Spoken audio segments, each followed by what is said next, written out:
जन्नत का दरवाज़ा कहीं बाहर नहीं, बल्कि तुम्हारे भीतर की उस गहरी प्यास में छिपा है जिसे तुम अक्सर दबा देते हो। लोग मंदिरों में माथा टेकते हैं, मस्जिदों में दुआएं मांगते हैं, पर असल खुदा तो उस मिलन के क्षण में बैठा मुस्कुरा रहा होता है, जहां दो रूहें एक होती हैं। ताज्जुब की बात देखो, जिसे दुनिया पाप कहती है वही संभोग समाधि की पहली सीढ़ी बन सकता है। लेकिन शर्त एक ही है, होश। बिना होश के किया गया प्रेम सिर्फ एक शारीरिक कसरत है, जैसे कोई बिना भूख के खाना ठूंस रहा हो। और जब बात एक स्त्री की इच्छा की आती है तो पुरुष अक्सर वहां मात खा जाता है जहां उसे सबसे ज्यादा सजग होना चाहिए था। स्त्री कोई जमीन का टुकड़ा नहीं है जिसे फतह करना है, वो एक बहती हुई नदी है जिसके साथ तुम्हें बहना सीखना होगा। सुनो, ये जो तुम 2 मिनट के खेल को मर्दानगी समझते हो ना, असल में यही तुम्हारी सबसे बड़ी हार है। जन्नत के दरवाजे पर दस्तक देनी है तो पहले उस उत्तेजना को थामना सीखो। एक स्त्री की इच्छा उसके शरीर से नहीं, उसकी रूह की गहराई से शुरू होती है। जब तक तुम उसकी धड़कनों को नहीं पढ़ पाते, तब तक तुम सिर्फ बाहर के बरामदे में टहल रहे हो। कमरे के भीतर प्रवेश तो अभी हुआ ही नहीं। वह चाहती है कि तुम उसे छुओ, पर ऐसे नहीं जैसे कोई सामान छुआ जाता है, बल्कि ऐसे जैसे कोई मंदिर की घंटी बजाता है, एक पवित्रता के साथ, एक ठहराव के साथ। लोग पूछते हैं कि संभोग से समाधि कैसे मिलेगी। अरे भाई, जब तुम उस चरम क्षण में पूरी तरह खो जाते हो, जहां न मैं बचता है न तुम, वही तो समाधि का छोटा सा ट्रेलर है। दिक्कत यह है कि हमने काम वासना को दुश्मन मान लिया है। मौलवी और पंडित चिल्ला रहे हैं कि यह बुरा है, और तुम चुपके चुपके उसी की तलाश में भाग रहे हो। यह भाग दौड़ ही तुम्हें जन्नत से दूर ले जाती है। संभोग बुरा नहीं है, संभोग में अटके रहना बुरा है। उसे एक उत्सव बनाओ, कोई मजबूरी नहीं। जब तुम किसी के साथ होते हो तो क्या तुम सच में वहां होते हो, या तुम्हारा दिमाग कल के ऑफिस या बैंक बैलेंस में घूम रहा होता है?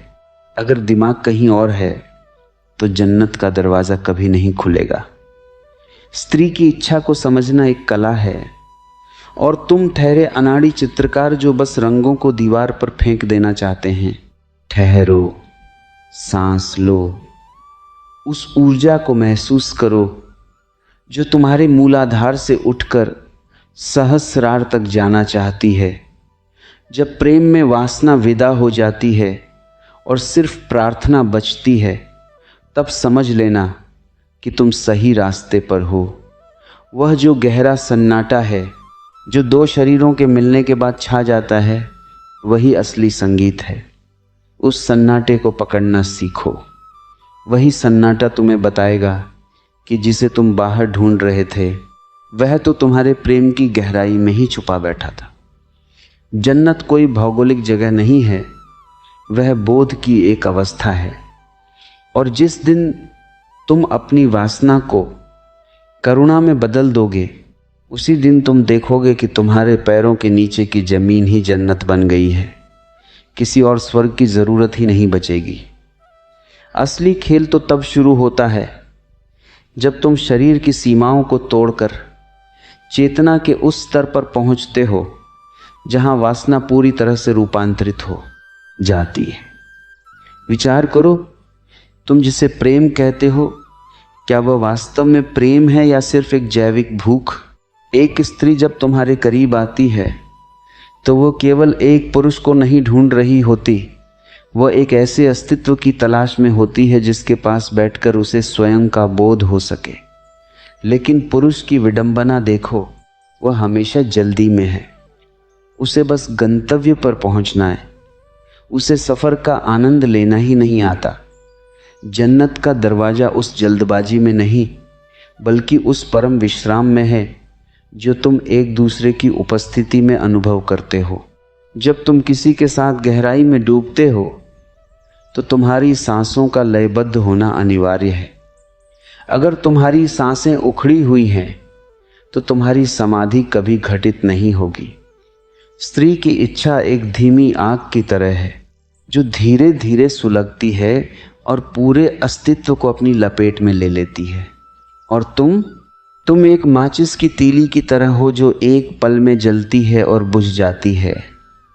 इस अंतर को समझना ही सबसे बड़ी समझदारी है। संभोग को मात्र एक शारीरिक विरेचन मत बनाओ, इसे एक ध्यान बनाओ। जैसे तुम मंदिर में जाकर मौन हो जाते हो, वैसे ही इस मिलन के क्षण में भी मौन को उतरने दो। जब शब्दों की ज़रूरत न रहे, जब केवल मौन संवाद करे, तब समझना कि तुम उस गुप्त द्वार के सामने खड़े हो जिसे दुनिया ने सदियों से छिपा कर रखा है। लोग कहते हैं कि ब्रह्मचर्य ही श्रेष्ठ है।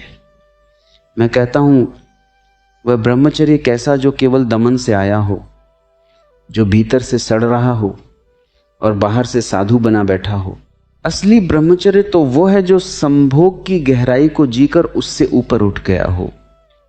जैसे फूल खिलता है और गिर जाता है, वैसे ही वासना भी जब पूरी तरह जी ली जाती है तो वह स्वतः ही विदा हो जाती है। और जब वासना जाती है तो पीछे जो बचता है वही समाधि है।